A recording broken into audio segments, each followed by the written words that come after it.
Hello everyone, my name is Lacey Kofer and I'm the Chief Data Analyst for the Seminole Tribe of Florida Tribal Historic Preservation Office, or THPO as you might know it as. My job is to manage the THPO and the tribe's spatial data. So what that means in simple terms is I make a lot of maps and keep track of the locations of things that are important to the tribe. And that can be things like archaeological sites, sometimes important things in the environment, and things like that. So today I'm going to show you and give you some information about the THPO Participatory Map Box project. So if you're watching this, I assume that you've received a map box, and I want to thank you for taking the time to complete all of the activities we've included inside, and I hope you really enjoy it, and we're definitely looking forward to see what kind of information you send back to us. So we can go ahead and get started. First, on your map box, you're going to see this sticker on the front. It includes a QR code. When you scan this QR code on your phone, you're going to have access to something called a story map. It's basically a website, and it's going to provide you access to this video for more information if you need it as you go along with more information on the ethnographic study, which is the project that this box is focusing on. So while you're completing the box, if you need any further resources, feel free to scan this code on the front.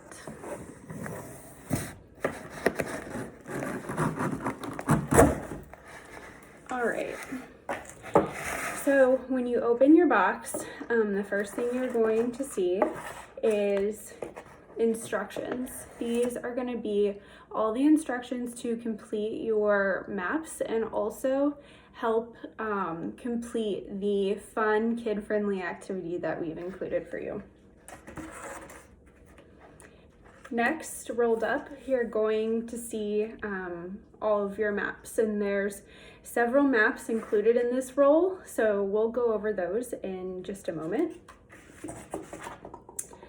Next, we're going to have all of your mapping supplies. So we included a variety of pens, gel pens, and a Sharpie. We also have sticky notes. And then we also have some dot stickers. The next thing that we've included are some supplies for the kid-friendly fun activity that we included, which I'm really excited to go over with you guys. We included a variety of Play-Doh colors. We included a variety of animals and trees and things like that to use. And lastly, we've included a variety of colors of construction paper to use for your activity. So that's everything that is included in the box. So first, I'm going to walk you through the participatory maps and how to complete those. We're going to go over the instructions, and I'm going to show you some examples of what kind of information we're looking for that I think can help you along the way. All right, so let's open up our maps.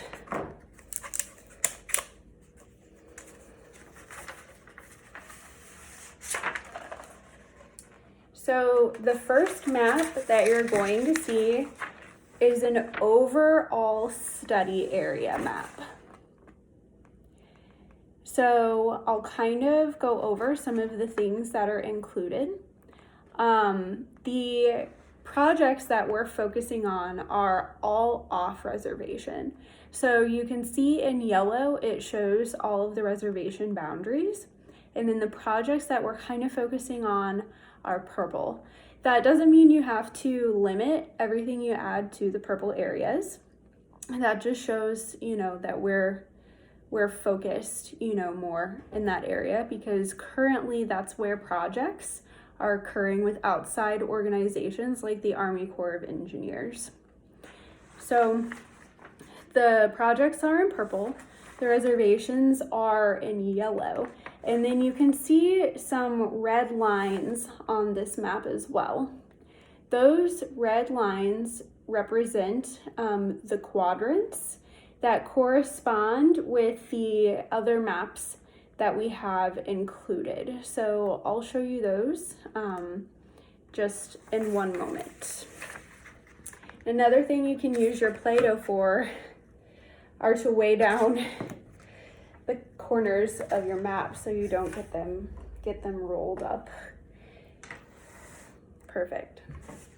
So in your instruction sheet, it kind of explains how the maps are organized. So you can see here, we've got this first red square labeled as A2.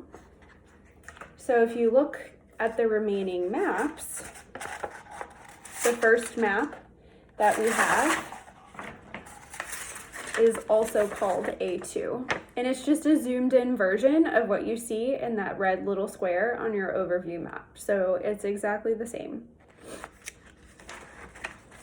So I'm gonna start with A2 and show you some examples of the kind of information we're looking for. So A2 right here, I'm going to utilize my Play-Dohs again to weigh this map down. So the kind of information that we're looking for, it doesn't have to be sensitive cultural information.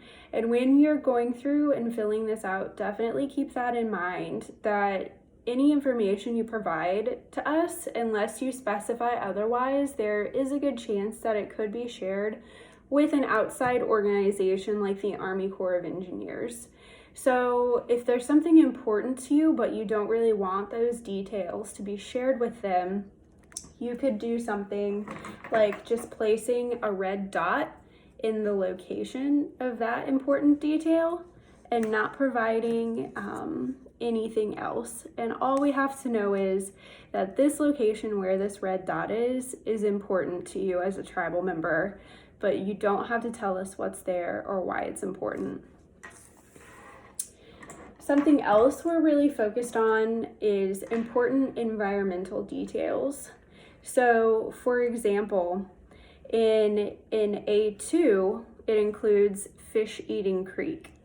So Fish Eating Creek is one of the rivers in Florida that's still mostly in its natural state, comparatively speaking at least. And it was used for a lot of different subsistence needs like fishing. So if, things like that, environmental things are important to you, maintaining the integrity of Fish Eating Creek, then you can use one of your provided pins and a sticky note and say something like fishing spot.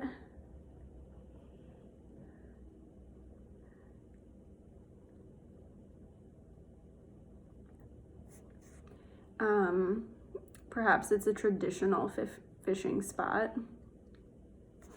And if it has a traditional name, so if you have a creek that you like to fish at and, or a canal even, and it's got some crazy like C31 canal and that doesn't really mean anything to you, you can say something like Fishing Creek. Or if there's a bridge that you like to fish at, Old Wooden Bridge. We really want to know what you call these places, not what their scientific or, name is or anything like that, because during community meetings and such, when you're talking to different organizations and they say like the C31 canal and that's not what the community calls it, then they don't know where, is being spoken about. So We want to get these traditional names so they can be used and communication can be better between the tribe and these outside organizations that are doing these projects. So other things, you can take a pen and write directly on your map. If, the sticker just shows like a point or a dot where something important is, but if you want to show like a whole area is important, there might be something important or an important plant or environmental area near the Brighton Reservation, which is where this map is right now. You can just circle that area and provide as much or as little detail as you want. You can say environmentally important,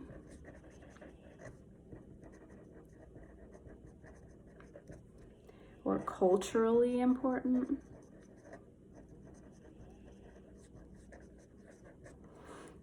And you can name that area or let us know how the tribe likes to refer to this area.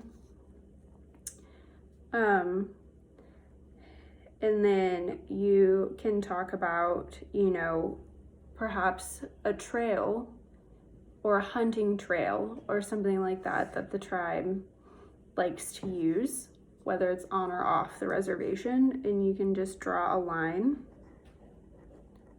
to show that trail.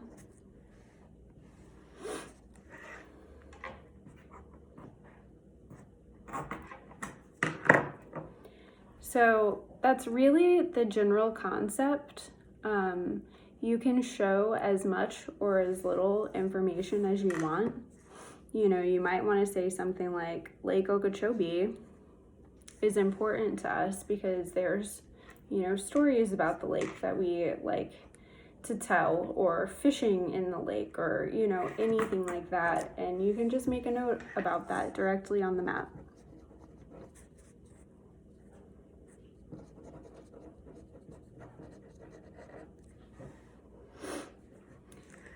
In each of these maps and each of these areas, you can mark up and draw on as much as you want. The more information that we receive, the better.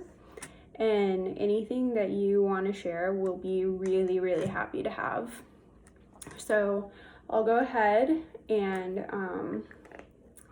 show you my map after I added a few places as an example. So you can see I've got some stickers in important places, a circle, a few notes, and some sticky notes that outline, everything that's important to me and everything that I want to share. So this is kind of what we're looking for, and you can do much more than this if you have much more information. This is just an example. And we've included, I believe, 9 or 10 maps for you of different areas. So feel free to focus on the areas that you know more about, but also feel free to mark up every single one of them. So whenever you return your maps to us, everything that you've marked up, this is what we'll want to have and want you to bring back to us. So if you have any questions about returning these maps to THPO, definitely don't hesitate to reach out. All of our contact information is included in your instructional sheet, included in here, and also on the QR code. So if you have any questions, these are the people you contact right here. So definitely don't hesitate to reach out. All right, so next I'm gonna go over the kid activity, which instructions for that are also included in your box. They start on the 3rd page, and I'm really excited for this activity. We always try to think of new geography-related activities to do with the tribal community and to work with the schools and, help in giving opportunities for STEM education and things like that. So I'm really excited to complete this activity. First, you can gather your supplies. So we have our construction paper, all of our fun Play-Doh, and then our plastic animals that we want to include. Glue, a tray, which if you don't have a tray, you can always use the bottom of your box to build your diorama in. So that's, you know, another good use for the box. So I'm going to use my box today. I have my scissors, and then natural elements, which I gathered some from my yard. I got some seashells since I live pretty close to the beach, and then I also got some rocks to use from my yard as well. You can see kind of what they look like. And then you can use markers, crayons, any of the participatory mapping supplies we included, like the pens or stickers, to make your diorama. So first, I'm going to choose a base, and I think I'm going to use either the green or blue paper. Maybe I'll use this lighter blue paper just because I want to kind of include the area near where I live, and there's a lot of ocean area. So I'm going to include the green and blue as well. So the light blue I put in the bottom of the box, which I'll show. This is going to represent my ocean. So next, I'm going to cut a piece of paper that is kind of the same shape as Fort Myers. So it kind of, you know, juts out a little bit and has the Caloosahatchee River running north. So that's kind of how I'm going to make mine, and I will show you as soon as I get it.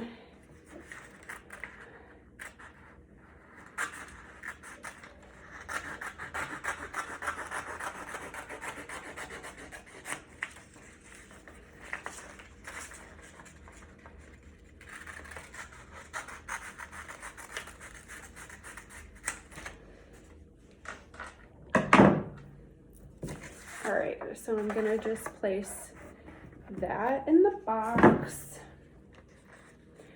I'm gonna cut a little bit more of this off to kind of show where the river goes.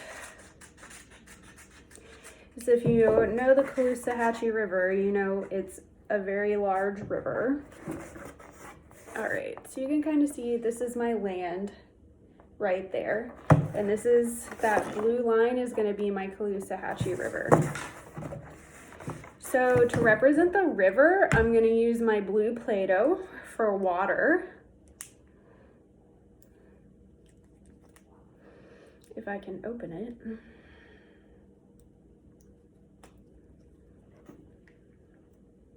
At least you know your Play-Doh won't dry out. All right.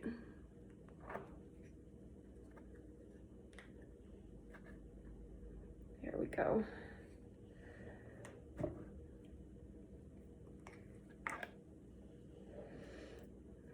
So I'm just gonna try to kind of roll this and make waves to kind of represent water and the river.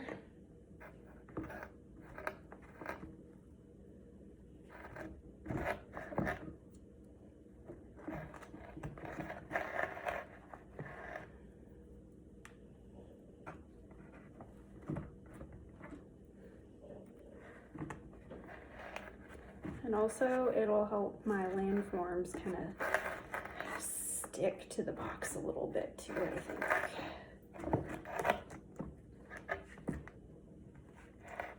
I'm just gonna kind of smear it around.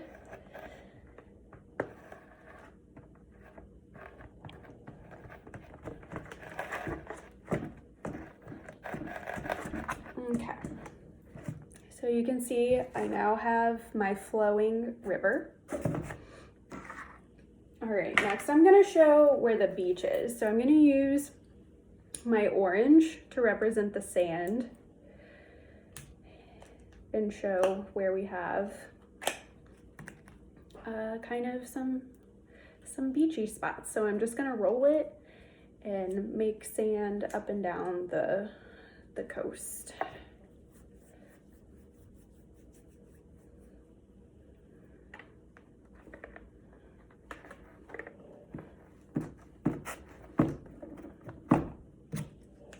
Some very bright orange sand, but that's okay.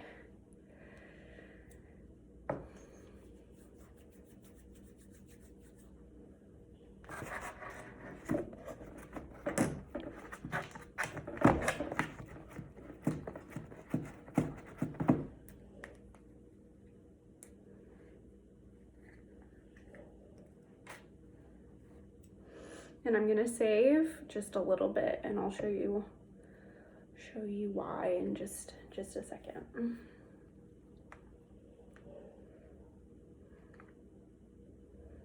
Okay.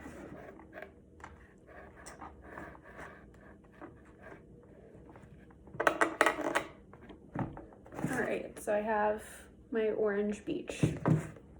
So if you're at all familiar with the Fort Myers area, you know we have a lot of islands like Sanibel, Captiva, even Fort Myers Beach is on Estero Island. It's an island. So I'm going to take my green Play-Doh and I'm going to create some of those islands out in the ocean.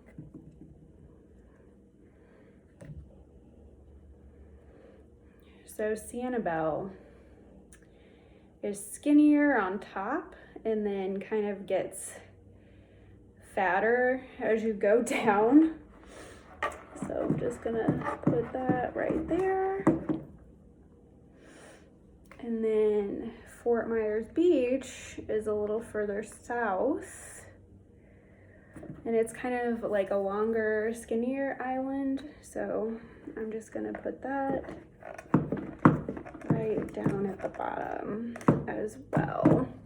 And then I'm gonna take my leftover orange and give all of those islands little beaches around them.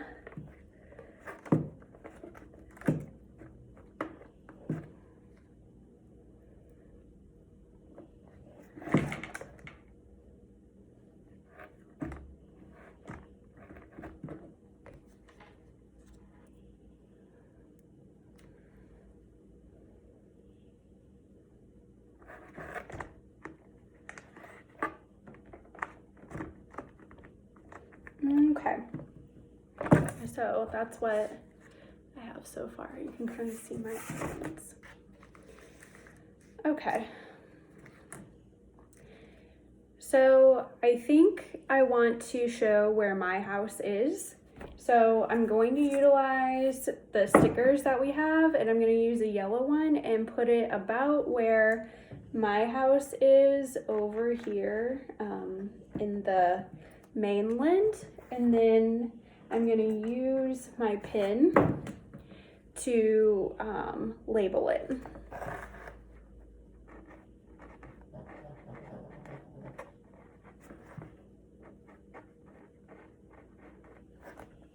All right, you can see it's kind of tiny, but you can see the little yellow dot right there where my house is. So next we can show, I'm going to use my black and I'm going to build some bridges. So we know that there are bridges or causeways that go both to Fort Myers Beach and Sanibel. So I'm going to use my black Play-Doh and build those bridges.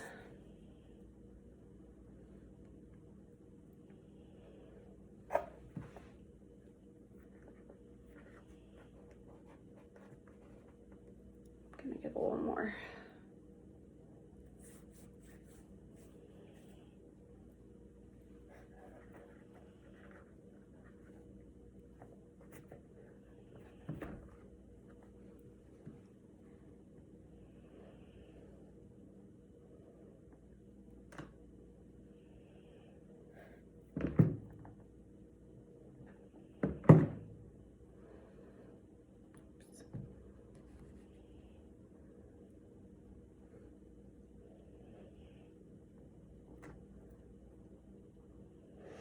So these little islands that you drive over to get to Sanibel are called Causeway Islands.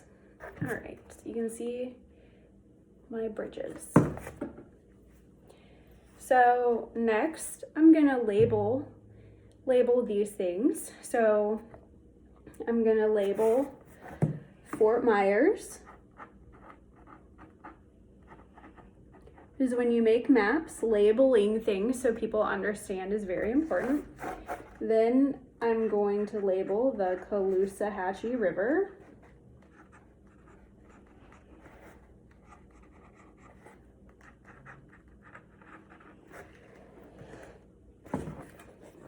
I'm gonna turn my box and label Fort Myers Beach, Sanibel,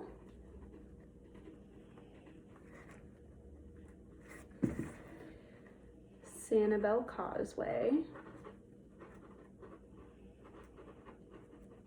and then the bridge that takes you to Fort Myers Beach is called the Estero Bridge. Fun fact, if no one knew that.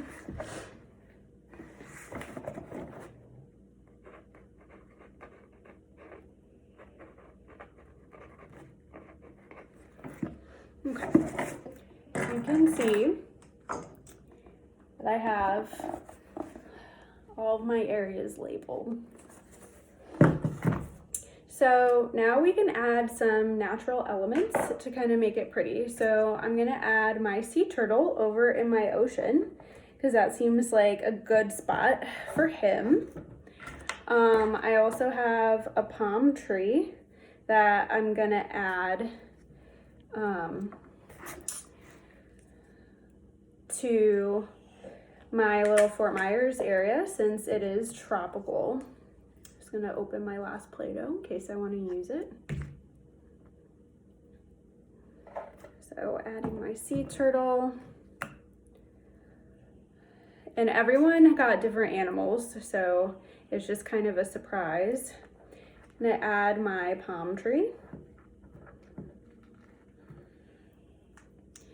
And then I'm gonna add my dog over by my house because I have dogs and that can just represent them.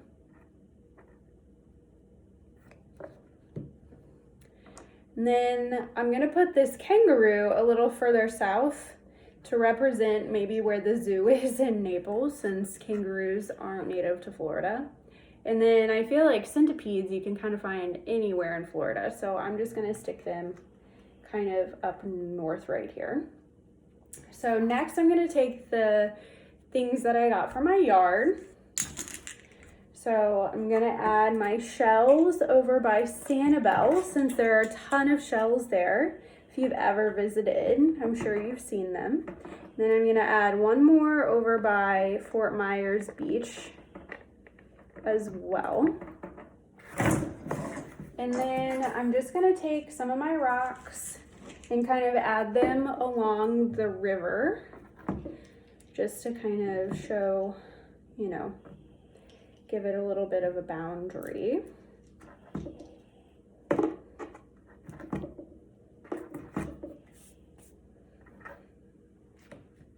My dog fell over.